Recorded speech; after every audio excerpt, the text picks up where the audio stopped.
how it transformed into a global IT hub, a pharma powerhouse, a life sciences capital, a healthcare destination. I never looked back. I gave a home and an end.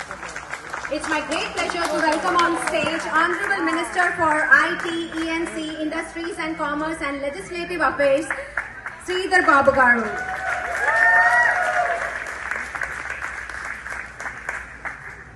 To begin our event, let's do the light lamping. A tradition that signifies the start of something auspicious, bringing light, wisdom and success. And I would request any priest from Livermore Temple or Tremont Temple, if they are there, please come in front and you can give the blessings to the Honorable Chief Minister garu.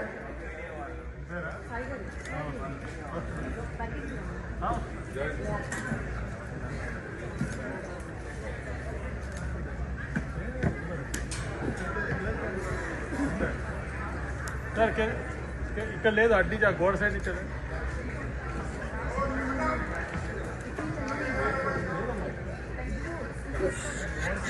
Yashaswani Reddy garu, our Honorable Mayor from beautiful city of Fremont, Mayor Lily May is here, and Teresa Cox is here, and all the elected officials, Raj Salwan ji, Murli Srinivasan ji, our very own Telugu Ammais, Siri Pulipati. Please, all the elected officials join for the lamp lighting ceremony.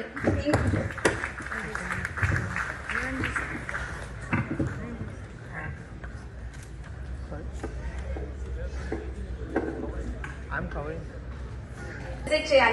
One of the best meditation centers and one of the largest meditation center built right in Hyderabad, and which is the largest in the world. So, for her kindness for hosting us. Sacramento Telangana Association. Sacramento నుంచి వచ్చారండి చాలా మంది. So ఇంకేమైనా miss అయ్యానా చెప్పండి. Arizona చెప్పేసాను కదా.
మిత్రులారా, ఈరోజు శాన్ ఫ్రాన్సిస్కో ఇండియన్ డయాస్పోరా తరఫున కౌన్సిలేట్ జనరల్ శ్రీకర్ రెడ్డి గారు, మిగతా తెలుగు మిత్రులందరూ కలిసి ఒక మంచి కార్యక్రమాన్ని ఏర్పాటు చేసి, ఈ కార్యక్రమంలో నాతో పాటు మా సహచార మంత్రివర్యులు దుద్దిల్ల శ్రీధర్ బాబు గారిని, సీనియర్ శాసనసభ్యులు రామ్మోహన్ రెడ్డి గారిని, యువ శాసనసభ్యురాలు యశస్విని రెడ్డి గారిని, అదేవిధంగా ఇతర మిత్రులను, American mayor, deputy mayor, other political రిప్రజెంటేటివ్స్ని అందరినీ ఆహ్వానించి ఈ ప్రాంతంలో ప్రవాస భారతీయులు, ముఖ్యంగా సిలికాన్ వ్యాలీలో తెలుగు వాళ్ళ యొక్క శక్తిని ఈ ఆడిటోరియంలో మన అందరం చూస్తున్నాం. మనస్ఫూర్తిగా మీకు అందరికీ ధన్యవాదాలు. ఈరోజు ఈ వేదిక మీద mayor, deputy mayor, other delegates, they have given appreciation for us. That's not my strength or my colleague Sridhar Babu's strength, that is your strength. Because of your presence, your hard work, they have appreciated us. మీ యొక్క శ్రమ, మీ యొక్క భాగస్వామ్యము ఈరోజు అమెరికాలో భారతీయులన్నా, ముఖ్యంగా fastest growing language Telugu language అన్న ఈ గొప్ప గౌరవం దక్కిందంటే అహర్నిశలు మీరు పడుతున్న శ్రమ, మీ కృషికి గుర్తింపు. మిత్రులారా, పోయిన సంవత్సరం దాదాపు ఇదే సమయంలో నేను అమెరికా పర్యటనకు వచ్చిన. మీ ప్రాంతానికి రాలేదు, కానీ డాలస్ మిగతా నగరాలకు వచ్చినప్పుడు నేను ఒక మాట చెప్పిన, తప్పకుండా మీరు ఇచ్చిన శక్తిని, మీరు ఇచ్చిన మద్దతును కూడగట్టుకొని తెలంగాణకి వెళ్తున్న ప్రభుత్వాన్ని ఏర్పాటు చేసి మళ్ళీ మీ మధ్యకు వస్తే సంవత్సరం తిరిగే లోపల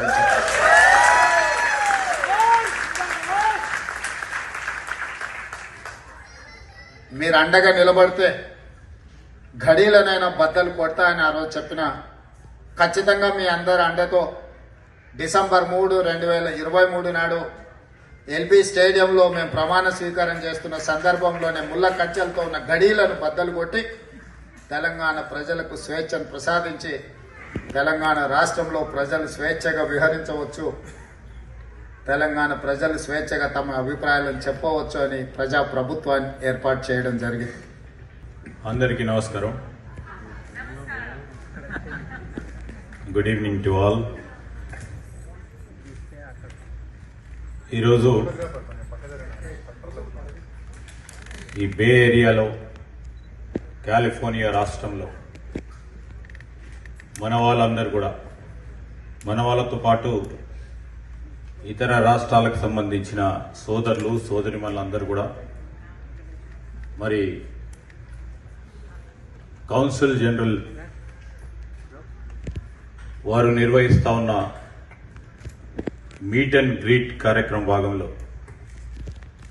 మాతో పాటు మీ అందరినీ కూడా కలవటానికి తెలంగాణ రాష్ట్ర గౌరవ ముఖ్యమంత్రి రేవంత్ రెడ్డి గారు, మాతో పాటు అధికారులు,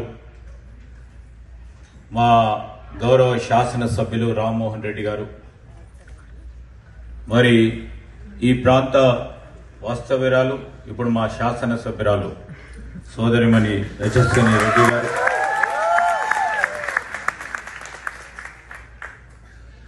మీ అందరి ఆత్మీయ సమ్మేళనంలో మమ్మల్ని పిలిచినందుకు మీకు హృదయపూర్వకంగా కృతజ్ఞతలు తెలియజేస్తూ, so on behalf of government of Telangana, I thank the Mayor, Lily ji, and Deputy Mayor, the Mayor of Sunnyvale and Deputy Mayor,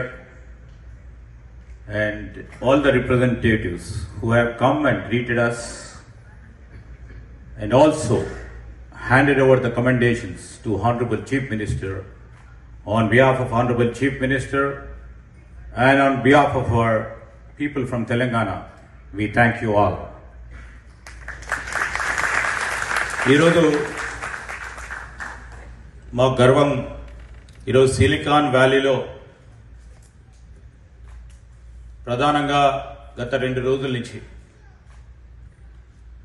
అనేక మంది ప్రతినిధులతో పాటు వాణిజ్యం, వ్యాపారానికి సంబంధించిన చాలామంది పెద్దలతో కలుస్తూ ఉన్న సందర్భంలో ఈ సిలికాన్ వ్యాలీలో మన తెలుగువారు, ప్రత్యేకించి మన తెలంగాణ ప్రాంతవాసుల చేస్తూ ఉన్న కృషికి ఈరోజు అనేక సాఫ్ట్వేర్ కంపెనీస్లో పనిచేస్తూ ఉన్న మన మిత్రులు, మన సోదరులు సోదరిమణులందరూ శ్రమతో దిగ్విజయంగా ఈరోజు ఐటీ కంపెనీలు నడుస్తూ ఉన్నాయంటే ఈరోజు మాకందరికీ కూడా గర్వకారణంగా ఉంది. చీఫ్ మినిస్టర్ రేవంత్ రెడ్డి గారు ఈరోజు బే ఏరియాకి అంటే టూ డేస్ నుంచి పర్యటన జరుగుతుంది. అన్ని కంపెనీస్ వాళ్ళని కలిసడం జరిగింది. మనతో పాటు ఝాన్సీ రెడ్డి గారు ఉన్నారు. ఝాన్సీ రెడ్డి గారు ఈరోజు అంటే 5 o'clock పబ్లిక్ ఈవెంట్ పెట్టారు కదా, దాని గురించి చెప్పండి. అంటే ఈరోజు మన కాన్సులేట్ జనరల్ ఆఫ్ ఇండియా వాళ్ళు హోస్ట్ చేయడం జరిగింది పబ్లిక్ ఈవెంట్కి. మన సీఎం గారిని అను ప్లస్ మనకి శ్రీధర్ బాబు గారిని కూడా చేయటం జరిగింది. సో ఇక్కడ శాన్ ఫ్రాన్సిస్కోలో బే ఏరియా దగ్గర చాలామంది రావటం జరిగింది. సీఎం గారిని ఫస్ట్ టైం, స్పెషల్గా సీఎం గారు అయిన తర్వాత మనకి కాలిఫోర్నియాకి రావటం ఇది ఫస్ట్ టైం కాబట్టి వాళ్ళని పబ్లిక్గా కలవటానికని సీఎం గారిని చాలామంది వచ్చారు. సో చాలా బాగా అయింది. సో దానికి తగ్గట్టు జనాలు కూడా అంటే చిన్నపిల్లలు కూడా మన నేషనల్ యాంథమ్ కానీ మళ్ళీ మన తెలంగాణ అది గీత అది కానీ పాడారు. సో చాలా బాగా జరిగింది. మనుషులు కూడా అంటే they are so excited and to see our CM గారు. దాని తర్వాత అంటే సీఎం రేవంత్ రెడ్డి గారు ఎక్కడికి వెళ్ళారండి? అంటే ఇక్కడ ప్రైవేట్ డిన్నర్ అరేంజ్ చేయడం జరిగింది సీఎం గారికి. ఎందుకంటే అక్కడ వాళ్ళకి ఇంటరాక్ట్ చేయని వాళ్ళు ఇక్కడ ఇంటరాక్ట్ చేయగలిగారు. సో ఇక్కడ మేము హోస్ట్ చేయడం జరిగింది, చాలా బాగా అయింది. సో ఇక్కడ కూడా అందరూ కూడా they are very happy CM గారిని చూడటానికి. వాళ్ళకి టైం కుదిరింది, ప్లస్ 1-on-1 కూడా సీఎం గారితో టైం స్పెండ్ చేయడానికి మంచి కుదిరింది. ఎమ్మెల్యే పాలకుర్తి యశస్విని రెడ్డి గారు మనతో పట్టున్నారు. Yashaswini Reddy is young and dynamic, 26 years అంతే. బట్ కంగ్రాచులేషన్ చెప్తాను. ఫస్ట్ కంగ్రాచులేషన్స్ అండి, ఎందుకంటే ఎమ్మెల్యే అయిన తర్వాత బేరేకి రావడం ఇదే మొదటిసారి. మీకు ఏమనిపిస్తుంది? First of all thank you అండి, థ్యాంక్ యూ సో మచ్. చాలా హ్యాపీగా ఉంది. అందులో మళ్ళీ ఇప్పుడు ఇందాక మీ అందరు కూడా విన్నారు, సీఎం గారు ఇక్కడ మాట్లాడి అందరు ఇన్వెస్టర్స్ని వెల్కమ్ చెప్తున్నారు. తెలంగాణ స్టేట్కి ఇన్వెస్ట్మెంట్స్ చేస్తే డెఫినెట్గా గవర్నమెంట్ సపోర్ట్ చేస్తుంది, ఏది ఉన్నా కానీ మీరు అందరు వచ్చి ఇన్వెస్ట్ చేయాలని చెప్తున్నారు. ఎందుకంటే అక్కడ చాలా జాబ్ ఆపర్చునిటీస్ క్రియేట్ అవుతాయి అని. ఇంకా అట్లనే వేరే కంపెనీస్ని కూడా అప్రోచ్ అవుతున్నారు. మరి అందరు కూడా పాజిటివ్గానే ఉన్నారు. ఇక్కడున్న ఎన్ఆర్ఐస్ అందరు కూడా సపోర్టివ్గా ఉన్నారు. తప్పకుండా వాళ్ళందరూ కూడా చేస్తారని నేను కూడా ఆశిస్తున్నా. ఇంకా ఎవరైనా ఉన్నా కానీ అందరూ కూడా ముందుకు రావాలి. ఎందుకంటే మన దగ్గర మనం పెడితే మన ఏరియా కూడా చాలా డెవలప్ అవుతుంది. ఎంతోమంది జాబ్ లేకుండా చాలా ఇబ్బంది పడుతున్నారు. నేను లాస్ట్ టైం ఎలక్షన్స్ క్యాంపెయినింగ్ అప్పుడు వెళ్ళినప్పుడు చూసినప్పుడు కూడా చాలామంది ఒక పెద్ద అయితే ఉత్త కూర్చొని తింటుంటే బిడ్డ నాకు పెన్షన్ లేకపోయినా ఏం కాదులే కానీ మా మనవాడికి కొంచెం ఉద్యోగం కావాలి, ఇల్లు బాగుపడుతుంది కదా అని అడిగినరు. మరి నిజంగా కూడా ఇంట్లో ఒక్కరికి ఉద్యోగం వస్తే ఇల్లంతా బాగుపడుతుంది. కాబట్టి అట్లా అందరికీ జాబ్స్ రావాలంటే డెఫినెట్గా ఇక్కడి నుంచి కూడా ఇన్వెస్టర్స్ ముందుకెళ్ళి అక్కడ ఇన్వెస్ట్మెంట్స్ చేస్తే డెఫినెట్గా జాబ్ ఆపర్చునిటీస్ అనేవి కూడా పెరుగుతాయండి. అండ్ సీఎం గారు ఆయన మా క్యాబినెట్ అదే మినిస్టర్స్ అయినా అందరూ కూడా మేమందరం కూడా ఇదే జరగాలని కోరుకుంటున్నాము. అందరము డెఫినెట్గా వీటికి ట్రై చేస్తాం. ముఖ్యంగా సీఎం గారికి special thanks and Sridhar Babu గారికి కూడా. ఎందుకంటే ఇంకొకటి అడుగుతాను, అంటే ఝాన్సీ రెడ్డి గారు మిమ్మల్ని చూస్తే తల్లి కూతురు అనుకుంటారు, కొంతమంది ఏమో అసలు ఏంటి రిలేషన్షిప్ అనిపిస్తారు. మీ మాటల్లో ఝాన్సీ రెడ్డి గారి గురించి మీరు ఏం చెప్తారు? డెఫినెట్గా సపోర్ట్ సిస్టమ్ అండి. ఇందాక చెప్పిన నేను స్ట్రాంగ్ పిల్లర్ అని, అది ఏది ఉన్నా కానీ ధైర్యంగా తట్టుకొని ముందు నిలబడతారు. అదేందో అందరూ మన పాలకుర్తి ఎలక్షన్స్ అప్పుడు చూసిండ్రు. ఇక్కడ అంటే అందరికీ తెలుసు, నేను చెప్పని అవసరం లేదు. అట్లా ఒక మదర్ రోల్ లాగా సపోర్టివ్గా ఉంటారు. అంటే చూసారు కదా యశస్విని రెడ్డి గారు చెప్తున్నారు, అంటే ఝాన్సీ రెడ్డి గారు ఒక రోల్ మోడల్ లాగా నాకు మా బాండ్ అనేది వెరీ స్ట్రాంగ్, మనం మంచిగా ఉంటే అందరూ అంటే ఈక్వల్గా మనం అందరూ బాగుండొచ్చు అని చెప్తున్నారు. తర్వాత పెట్టుబడుల గురించి చెప్తే ఎన్ఆర్ఐలు ముందుకొచ్చి పెట్టుబడులు పెడితే గన మనకి నిరుద్యోగ సమస్య అనేది ఉండదు అని చెప్తున్నారు.